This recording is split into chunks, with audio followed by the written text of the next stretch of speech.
তিনি বলছেন, কেন আমি সৌভাগ্যবান মনে করতাম যারা মুসলমান তাদের ধর্ম হলো ইসলাম, আর ইসলাম বলে নিজের জন্য যা পছন্দ করো অন্যের জন্য তাই পছন্দ করো, নিজের জন্য যা ভালো মনে করো অন্যের জন্য তাই ভালো মনে করো, নিজের জন্য যেমন ক্ষতি, নিজের জন্য যেমন কেউ ক্ষতি চাই না অন্যের জন্য ক্ষতি করবে না। এটা হলো মুসলিমের বৈশিষ্ট্য, এটা হলো ইসলামের দিক নির্দেশনা। উনি আসলে ইসলামের এই তথ্যটা ওখানে তুলে ধরেছেন। আজকের যুগে যেখানে মুসলমানরা, নামধারী মুসলমানরা আপনার পবিত্র কোরআন এবং সুন্নাহ থেকে বহু দূরে অনেকেই সরে গিয়ে আজ দিশেহারা, আজ পথ হারা, আজকে আপনার নানা রোগ বালা মুসিবত দুঃখ কষ্টে তারা জর্জরিত।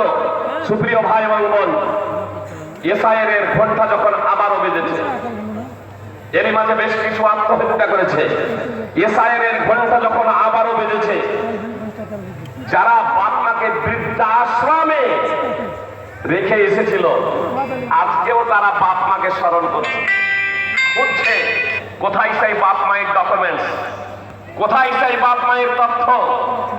যে বাপ মায়ের তথ্য বলবেন আপনার ওই 2002 সালের ভোটার লিস্ট খুঁজলেই তো পাওয়া যাবে, আর বাপ মার তো প্রয়োজন নেই। জি, আপনার সব বাপ মার ওই 2002 ভোটার লিস্টে তো আপনি খুব সহজে নাম পেয়ে যাবেন না। এরই মাঝে যে 70-এর আগে যারা বাংলাদেশ থেকে ভারতে এসেছেন, মুসলমান নন, হিন্দু, তারা বলছেন 70-এর আগে আমরা এসেছি এই পশ্চিম বাংলার মাটিতে, তারপরেও আমাদের নাম নেই। নতুন যে লিস্টে বের হয়েছে সেই লিস্টে ইতিমধ্যেই তাদের নাম কাটা চলে গেছে। অনুরূপ ভাবে মনে করেন 2004-এর আগে পর্যন্ত আপনারা বিহারে বসবাস করছিলেন, কেউ ঝাড়খণ্ডে বসবাস করছিলেন, আপনার বাপ দাদা 2004-এর পরে এসেছেন।